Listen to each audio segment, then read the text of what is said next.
तो स्वागत है आप सभी का दोस्तों पाठशाला एडुहब के इस सेशन में और मेरा नाम है राहुल आनंद। तो चलिए आज हम लोग बात करते हैं जापान के बारे में कि जापान ने खुद को क्यों बदल लिया। यानी कि जापान की जो मिलिट्री अप्रोच है आज के दिन में, आज के ज़माने में, और अगर इसी जापान को अगर हम देखें सेकेंड वर्ल्ड वॉर से पहले, तो वो जो जापान था और आज जो जापान है इसके बीच में बहुत ज़्यादा अंतर है। तो ये अंतर आज हमें देखने को क्यों मिलता है, ठीक है, ये अंतर हमें देखने को क्यों मिलता है। और आज जापान जो है वो अमेरिका का बहुत बड़ा एलाई है। ध्यान दीजिएगा दोस्तों कि जापान जो है वो नेटो का सदस्य नहीं है, लेकिन फिर भी जापान जो है वो अमेरिका का एलाई है। और मिलिटरीली जो है अगर हम देखें तो जापान तकरीबन 100% आप मान के चलें, कुछ अपने ट्रूप्स को छोड़कर, तो जापान जो है वो अमेरिका के ऊपर इंटायरली जो है वो डिपेंड करता है। तो ठीक है दोस्तों, चलिए यहाँ शुरू करते हैं इस वीडियो को और जानते हैं कि इतने बड़े चेंज से जापान कैसे गुजरा और जापान अब इतना बदल क्यों गया। तो अब देखिए यहाँ पर इस स्लाइड में अगर मिलिट्री अप्रोच की बात करें, अगर मिलिट्री टाइज की बात करें, तो जापान जो है वो कम्प्लीटली डिपेंड करता है किसके ऊपर। तो जापान आज कम्प्लीटली डिपेंड करता है अमेरिका के ऊपर। और जापान जो है वो हर साल अमेरिका को अपने प्रोटेक्शन के लिए, यानी कि अमेरिका जो जापान को प्रोटेक्शन प्रोवाइड कर रहा है उसके लिए अमेरिका को जापान पे करता है $2 बिलियन। बहुत बड़ी रकम होती है। और साथ ही साथ आप यहाँ पर ये भी देखिए दोस्तों कि जब से डोनाल्ड ट्रंप अमेरिका के राष्ट्रपति बने हैं तब से ये $2 बिलियन की जो रकम है, उन्होंने कहा कि भाई जो मार्च 2021 में जो हमारा जो एग्रीमेंट है वो क्या होने वाला है, मिलिटेरियल एग्रीमेंट जो है वो ख़त्म होने वाला है। और मार्च 2021 के बाद अब जो अमेरिका को है वो 4 गुना ज़्यादा, यानी कि $8 बिलियन जो है वो जापान को पे करना पड़ेगा अमेरिका को अपने मिलिट्री सपोर्ट को लेकर के, ठीक है। तो अब देखिए सवाल ये उठता है कि यहाँ पर खर्च की अगर बात करें, मिलिट्री बजट की बात करें, तो जापान का जो मिलिट्री बजट है और जितने पैसे उसे देने पड़ रहे हैं अमेरिका को, ये दिन प्रतिदिन जो है कि बढ़ता चला जा रहा है। लेकिन फिर भी जापान जो है वो क्या अपने मिलिट्री को फिर से रीइस्टेब्लिश नहीं करेगा, या जापान में क्या वो क्षमता नहीं है, वो कैपेबिलिटी नहीं है कि वो अपने मिलिट्री को सही से चला सके या मिलिट्री के अरेंजमेंट को सही से कर सके। तो दोस्तों इसका जवाब है कि क्षमता बिल्कुल है, टेक्नोलॉजिकल एडवांसमेंट भी जापान के पास जो है वो काफ़ी है। लेकिन जापान जो है वो अपने ह्यूमन रिसोर्स को आज के डेट में बिल्कुल भी बर्बाद नहीं करना चाहता। क्योंकि देखिए over the past few decades, अगर हम बात करें पिछले 40 साल की, 50 साल की, 60 साल की, तो आप देखेंगे कि जापान जो है इसने बहुत कुछ खोया है। यानी कि ह्यूमन रिसोर्स के मामले में अगर देखें, अपने पॉपुलेशन के मामले में देखें, और बहुत सारे लोग जो है कि मारे गए हैं जापान के। तो जापान आने वाले समय में अपने ह्यूमन रिसोर्स को बिल्कुल भी बर्बाद नहीं करना चाहता। तो अब देखिए इस वजह से आप देख सकते हैं कि जापान का जो एग्रीमेंट है वो अमेरिका के साथ आज भी बना हुआ है। और यही नहीं दोस्तों, आप अगर पैसिफिक रिम में देखेंगे, अगर आप पैसिफिक रिम में देखेंगे, पैसिफिक कंट्रीज़ में देखेंगे, और ख़ास करके अगर आप जापान में देखेंगे, तो जापान ने अपने बहुत सारे छोटे छोटे आइलैंड्स को अमेरिका को दिए भी हुए हैं। किस लिए? ताकि वो अपना नेवल बेस वहाँ पर इस्टेब्लिश कर सकें, अपने एयरक्राफ्ट कैरियर को वहाँ पर तैनात कर सकें। तो इसकी आज़ादी जो है वो जापान ने अमेरिका को प्रोवाइड की हुई है। तो देखिए दोस्तों अब अगले स्लाइड में यहाँ पे कि आज भी जापान जो है, अभी जो जापान है वो अपने मिलिट्री इक्विपमेंट को लेकर के भी अमेरिका के ऊपर कम्प्लीटली डिपेंडेंट है। आप जानते होंगे कि दुनिया का जो सबसे best 5th generation fighter aircraft है, that is F-35 fighter jets, ये भी जापान खरीद रहा है। किससे? अमेरिका से खरीदने वाला है। और जापान जो है ये V-22 जो है वो भी अमेरिका से खरीदने वाला है। और अगर आप फंडिंग की बात करें कि जापान जो है वो अपने मिलिट्री पॉलिसी के ऊपर या अपने डिफेंस के ऊपर कम खर्च नहीं करता है। आप यहाँ पर देखें कि Futenma replacement facility in Okinawa Japan में, ठीक है, जापान का यहाँ पर खर्च है $12.1 बिलियन का। अगर हम marine corps air station Iwakuni के बारे में बात करें तो यहाँ पर भी जापान का जो कुल खर्च है वो तकरीबन 94% यानी कि 4.5 बिलियन है। और अगर हम ओकिनावा फैसिलिटीज़ की बात करें, ओकिनावा मरीन फैसिलिटीज़ की बात करें, तो यहाँ पर भी जापान का जो कुल खर्च है वो 3.1 बिलियन है। तो देखिए जापान जो है अब एक पैसिफिस्ट कंट्री बनना चाहता है और बन भी गया है। डिज़ार्मामेंट को लेकर के सबसे पहला कंट्री था जापान जिसने कदम आगे बढ़ाया। जापान का कहना था कि न्यूक्लियर डिज़ार्मामेंट जो है वो पूरे वर्ल्ड में होना चाहिए। क्यों? क्योंकि देखिए 1945 में जापान ने इसका दंश झेला हुआ है। जापान को पता है कि एक न्यूक्लियर हमला जो है वो मानव जाति के लिए कितना ज़्यादा खतरनाक हो सकता है, और इस हमले को जापान ने अपने ऊपर झेला है।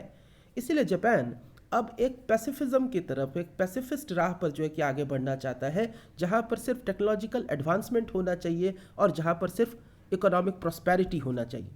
अब देखें कि आज के समय में जापान के ऊपर कौन कौन से थ्रेट हैं, यानी कि जापान जो है वो आज के दौर में किन किन थ्रेट से रूबरू हो रहा है, किन किन थ्रेट से निपट रहा है। तो देखिए यहाँ पर कि चाइना ऐसा नहीं कि चाइना सिर्फ जापान के लिए ही थ्रेट है। अगर मान के चलें तो चाइना जो है वो पूरे साउथ ईस्ट एशिया के ऊपर थ्रेट है। और चाइना की जो ये पॉलिसी ऑफ एक्सपेंशन है, आप मेरे पिछले वीडियो को देखिएगा तो आपको समझ में आएगा। One belt one road initiative जो आप देखेंगे चाइना के बारे में, तो आपको समझ में आएगा कि चाइना की एक्सपेंशन पॉलिसी जो है वो किस लेवल पर हो चुकी है, और चाइना डिप्लोमेटिकली और जियो स्ट्रेटेजिकली किस तरह से बहुत सारे छोटे छोटे कंट्रीज़ को, यानी कि जिसके पास बहुत ज़्यादा पैसा नहीं है, जिसकी इकॉनमी बहुत ज़्यादा स्ट्रांग नहीं है, कैसे उन सारे कंट्रीज़ को अपना गुलाम बनाना चाहता है। तो अब देखें कि चाइना की जो पॉलिसी ऑफ एक्सपेंशन है, जो दिन प्रतिदिन और बड़ी होती चली जा रही है और बहुत बड़ी होती चली जा रही है, तो इससे भी जापान जो है आज जूझ रहा है। और अगर आप जापान के कुछ कंट्रीज़ के अगल बगल के कंट्रीज़ के बारे में बात करें, कुछ नेबरिंग कंट्रीज़ के बारे में बात करें, जैसे नॉर्थ कोरिया, ठीक है, तो यहाँ पर आपने कुछ दिन पहले सुना होगा कि नॉर्थ कोरिया का ऐसा दावा है कि उसने हाइड्रोजन बॉम्ब बना लिया है। तो nuclear threat and expansionist policy of China, ये दो बहुत बड़े थ्रेट है। और आप हमेशा देखते होंगे साउथ चाइना सी में चाइना का इंटरफेरेंस। और अभी कुछ दिन पहले की बात है, आपने ये भी देखा होगा कि सेनकाकू आइलैंड जो कि ईस्टर्न चाइना सी में है, इस सेनकाकू आइलैंड को लेकर के बहुत ज़्यादा टेंशन क्रिएट हुआ था। और चाइना ये बता रहा था पूरे वर्ल्ड को कि भाई ये जो आइलैंड है ये 1000 ईयर ओल्ड है और ये चाइना का एक अभिन्न अंग है। यानी कि जब चाइनीज़ एम्पायर हुआ करता था तो उस समय से ये सेनकाकू आइलैंड जो है ये चाइना का ही है, ठीक है। लेकिन जापान का कहना है कि नहीं, ये पैसिफिक रिम आइलैंड है और ये हमारे हिस्से में आता है। तो इसको भी आप देख सकते हैं कि यहाँ पर भी एक जियो स्ट्रेटेजिक टेंशन यहाँ पर चाइना क्रिएट करने की कोशिश कर रहा है। तो ऐसे बहुत सारे थ्रेट हैं जिससे जापान जो है वो रूबरू हो रहा है। तो ये तो थी आज के जापान की बात कि आज का जापान एकदम पैसिफिस्ट हो गया है।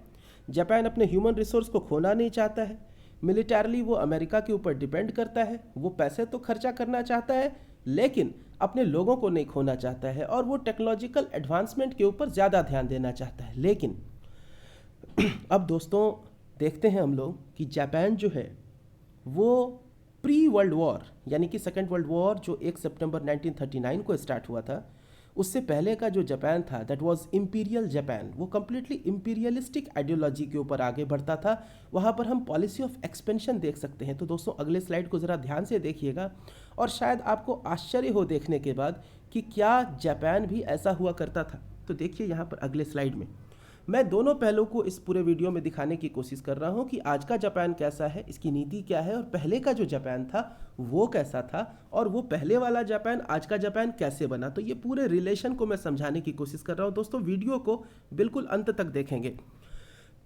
अब देखिए यहाँ पे इस स्लाइड को देखें तो आपको दिखाई पड़ेगा कि ये जो पूरा पैसिफिक ओशन का आपको इलाका नज़र आ रहा है, और आप देख सकते हैं कि यहाँ पर सिर्फ आपको जापान ही जापान नज़र आ रहा है। आप कहीं भी देख लें, आप किसी भी आइलैंड को देख लें, आप फिलीपींस को देख लें, आप न्यू गायना को देख लें, डच ईस्ट इंडीज़ को देख लें, मलाया को देख लें, लाओस, कंबोडिया, वियतनाम, आपको जहाँ जहाँ जो कुछ भी नज़र आ रहा है पूरे पैसिफिक कंट्री में, पूरे पैसिफिक ग्रुप ऑफ आइलैंड्स में, वहाँ पर सिर्फ और सिर्फ आपको जापान ही नज़र आएगा। क्योंकि वो जापान जो था वो इम्पीरियल जापान था। वो जापान किसी से डरता नहीं था। वो जापान जो था वो वॉर के लिए एनी टाइम रेडी रहता था, और सिर्फ वॉर के लिए ही नहीं, अपने पॉलिसी ऑफ एक्सपेंशन को आगे बढ़ाने के लिए वो किसी भी हद तक जा सकता था। आपने अगर सेकेंड वर्ल्ड वॉर के बारे में पढ़ा होगा तो जापान किस हद तक जा सकता था, आप कभी कामेकाजी वॉरियर्स के बारे में पढ़िएगा सेकेंड वर्ल्ड वॉर के टाइम में, तो आपको समझ में आएगा कि हाउ डेंजरस जापान वॉज। ठीक है, तो आप देखें इस पूरे स्लाइड से तो आपको हमेशा यहाँ पर हर जगह यहाँ पर जापान नज़र आएगा। बट जापान एक्चुअल में कितना बड़ा है, तो देखिए कि जापान बस इतना छोटा सा कंट्री है। बट हर जगह आपको ये देखें, पूरा इतना बड़ा एरिया जो है पूरे पैसिफिक ओशियन का, और छोटे छोटे बहुत सारे आइलैंड्स, ये सब के सब जो है वो जापान के पार्ट थे। तो अब देखिए जापान इतना बड़ा बना कैसे, और कौन कौन से ऐसे वॉर थे जिसमें जापान इंगेज था, जिसके थ्रू जापान ने अपने पॉलिसी ऑफ एक्सपेंशन को आगे बढ़ाया। तो देखिए दोस्तों, सबसे पहले 1904 में जापान का वॉर होता है रशिया के साथ। अब देखिए रशिया, उस समय सिर्फ आप उसे रशिया ना बोलें, वो रशियन एम्पायर था, और उस समय जो रूल हुआ करता था रशिया में, वो रूल हुआ करता था ज़ार निकोलस II का। ठीक है, तो 1904 में अगर आप देखें तो 1904 में जापान का वॉर होता है रशिया के साथ, और रशिया के वॉर के ठीक 6 साल के बाद जो कोरियन पेनिनसुला है, अभी देखें सेकेंड वर्ल्ड वॉर के बाद तो फिर द ग्रेट कोरियन वॉर हुआ था, आपको पता है, जिसमें कि कोरिया 2 पार्ट में डिस्ट्रीब्यूट हो गया, that is south Korea and north Korea. लेकिन उससे पहले कोरिया जो था वो एक यूनिफाइड कंट्री था, एक यूनिफाइड पेनिनसुलर रीजन था, जिसके ऊपर जापान का कब्जा था कम्प्लीटली। 1932 की अगर बात करें तो देखिए 1932 में चाइना के भी कुछ पोर्शन को जापान ने कम्प्लीटली कब्जा किया हुआ था। आज के डेट में तो सिर्फ सेनकाकू आइलैंड को लेकर के चाइना सिर्फ पूरे दुनिया में ये बताते फिरता है कि ये मेरा है, ये मेरा है, ठीक है। लेकिन जापान जो था, जापान की पावर इतनी ज़्यादा थी, जापान का जो प्रभुत्व था पूरे पैसिफिक रिम के ऊपर, वो इतना ज़्यादा था कि जापान जो है वो चाइना के अंदर घुसा हुआ था प्रॉपरली, और चाइना के एक बहुत बड़े पोर्शन को जापान ने कब्जा किया हुआ था। और वहाँ पर जो गवर्नमेंट चलती थी, वहाँ पर जो सरकारें चलती थी, वो जापान के इशारे पर चलती थी दोस्तों। जापान इतना ज़्यादा पावरफुल था। अब देखें दिसंबर 1937 को अगर आप देखें तो आप नैनकिंग मैसेकर के बारे में शायद जानते होंगे। अगर नहीं जानते हैं तो मैं इसके ऊपर भी एक वीडियो बनाऊंगा कि नैनकिंग मैसेकर एक्चुअल में क्या था, क्या क्या हुआ था, पूरा डिटेल में दूंगा, ठीक है।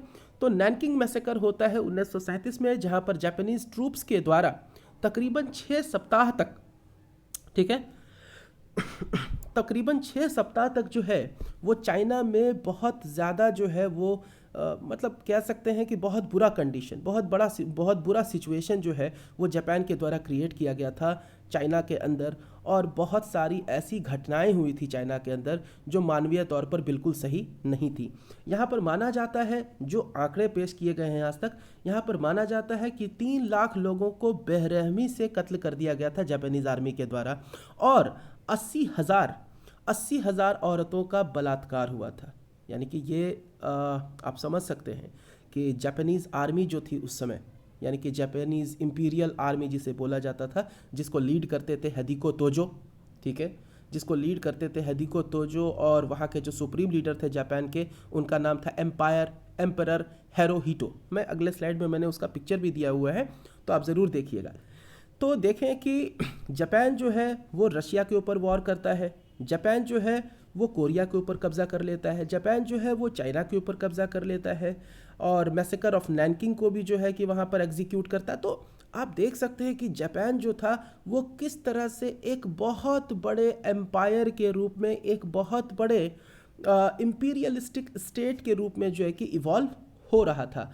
लेकिन देखिए होता क्या है कि जापान की जो ये इम्पीरियलिस्टिक पॉलिसी होती है, ये बहुत बड़े वॉर का शक्ल ले लेती है, और जापान को 2-2 हाथ करना पड़ता है। किससे? इसी अमेरिका से, जिसके साथ जापान आज एक क्लोज एलाई के तौर पे खड़ा है। तो होता क्या है, देखिए जापान का जो डाउनफॉल है, जो इंपीरियलिस्टिक जापान का जो डाउनफॉल है, ये स्टार्ट होता है दिसंबर 1941 के बाद।